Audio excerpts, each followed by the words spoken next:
Assalamualaikum warahmatullahi wabarakatuh. Saya Amalia Zahra Hilwa dari kelas 1C Manajemen. Di sini saya akan membacakan hasil resume jurnal yang telah saya tulis. Yang pertama ada identitas jurnal. Berjudul Pasar Persaingan Sempurna dalam Perspektif Ekonomi Islam, yang ditulis oleh Haji Ahmad Afan Zaini, SPD MM MPD. Tahun 2014 yang berhalaman 17. Dengan keywords Markets, Perfect Competition, Islamic Market.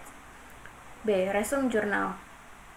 Fakta sejarah menunjukkan bahwa Islam merupakan sistem kehidupan yang bersifat komprehensif, yang mengatur semua aspek, baik dalam sosial, ekonomi, dan politik, maupun kehidupan yang bersifat spiritual.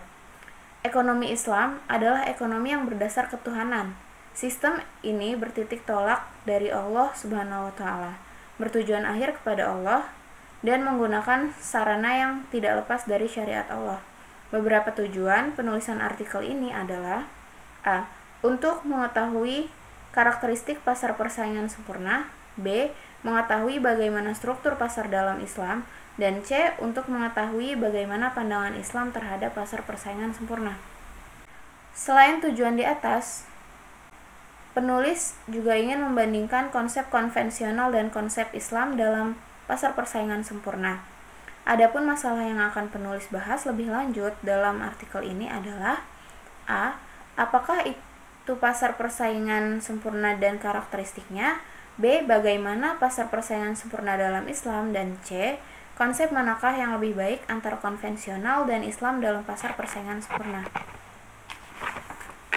Pembahasan. Pasar adalah sekumpulan pembeli dan penjual dari barang dan jasa tertentu. Pembeli sebagai sebuah kelompok menentukan permintaan terhadap sebuah produk, dan para penjual sebagai kelompok lainnya menentukan penawaran terhadap produk. Sementara itu, mekanisme pasar adalah suatu mekanisme untuk menjalankan aktivitas perekonomian dalam rangka mengadakan penyesuaian atas gejolak-gejolak yang timbul. Mekanisme pasar cenderung untuk menyesuaikan jumlah barang yang diminta dan jumlah barang yang ditawarkan atau supply, sehingga memungkinkan penggunaan sumber yang tertib untuk pemenuhan kebutuhan. Adapun beberapa bentuk pasar. Yang pertama ada pasar persaingan sempurna. Pasar persaingan sempurna ini suatu kondisi pasar di mana terdapat banyak penjual dan pembeli. Yang kedua ada pasar monopoli, yaitu situasi pasar di mana hanya ada satu penjual produk dan produk tersebut tidak ada penggantinya. Yang ketiga ada pasar oligopoli. Di antara kedua bentuk pasar yang ekstrim tersebut, terdapat bentuk antara yang mempunyai unsur persaingan sempurna dan unsur monopoli, atau yang biasa disebut dengan bentuk menengah. Bentuk tersebut salah satunya yaitu pasar oligopoli. Yang keempat ada pasar persaingan monopolistik. Pasar persaingan monopolistik ini merupakan perpaduan antara bentuk persaingan sempurna dengan pasar oligopoli. Kemudian ada karakteristik pasar persaingan sempurna. Menurut Ida Nuraini mengatakan bahwa pasar persaingan sempurna yang berintikan persaingan murni harus memiliki persyaratan sebagai berikut. 1. Penjual dan pembeli harus berjumlah banyak. Kemudian yang kedua, barang yang dihasilkan bersifat homogen. Artinya, barang yang diproduksi oleh seorang produsen merupakan barang substitusi dari barang yang sama yang diproduksi oleh produsen lain. Yang ketiga, adanya kebebasan keluar masuk industri atau free entry dan free exit. Hal ini berarti jika menguntungkan maka produsen bebas membuka pabrik, dan bila merugikan tidak ada larangan untuk menutup pabriknya. Ketiga hal di atas merupakan syarat adanya persaingan murni. Agar menjadi persaingan sempurna, maka harus ditambah persyaratan lagi, yaitu 1. Informasi mengenai pasar seperti perubahan harga dan permintaan mudah diperoleh. Yang kedua, tidak adanya hambatan dan mobilitas sumber-sumber ekonomi dari suatu usaha ke usaha lain atau lokasi satu ke lokasi yang lain. Pasar persaingan sempurna adalah pasar yang terdiri atas banyak penjual dan pembeli, yang mana penjual menerima harga pasar karena output yang dihasilkan relatif kecil dan barang yang diperdagangkan tidak terdiferensiasi atau homogen. Ciri-ciri pasar persaingan sempurna adalah: A. Produk yang dijual haruslah homogen. B. Antara penjual dan pembeli tidak ada asymmetric information.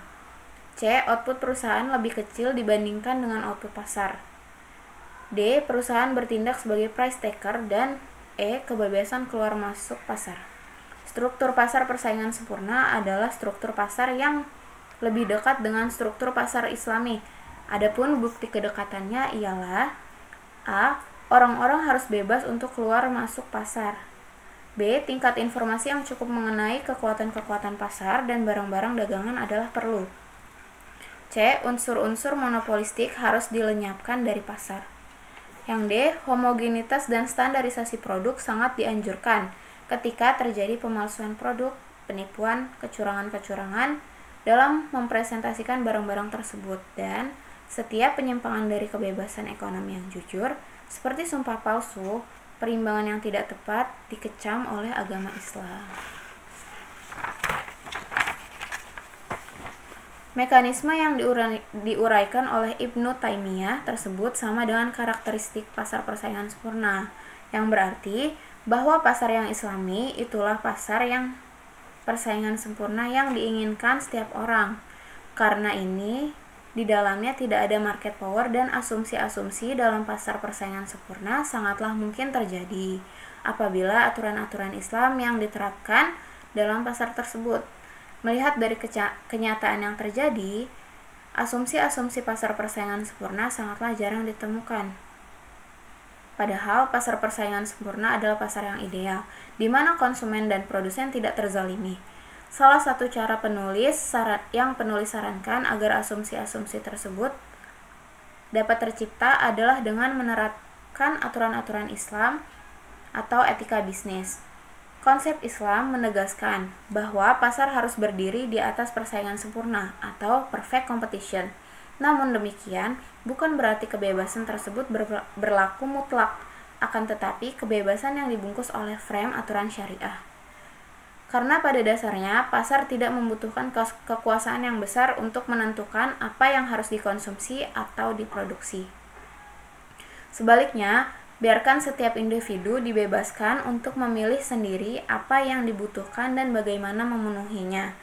Inilah pola normal dari pasar atau keteraturan alami dalam istilah Al-Ghazali berkait dengan ilustrasi dari evolusi pasar. Islam juga telah mengatur bagaimana interaksi-interaksi dalam pasar. Islam melarang adanya penimbunan, monopoli, riba, dan lain-lain, yang merupakan awal dari terciptanya mekanisme pasar yang mendekati pasar persaingan sempurna. Itulah hasil resume jurnal yang telah saya tulis. Kurang lebihnya mohon maaf. Atas perhatiannya saya ucapkan terima kasih. Wassalamualaikum warahmatullahi wabarakatuh.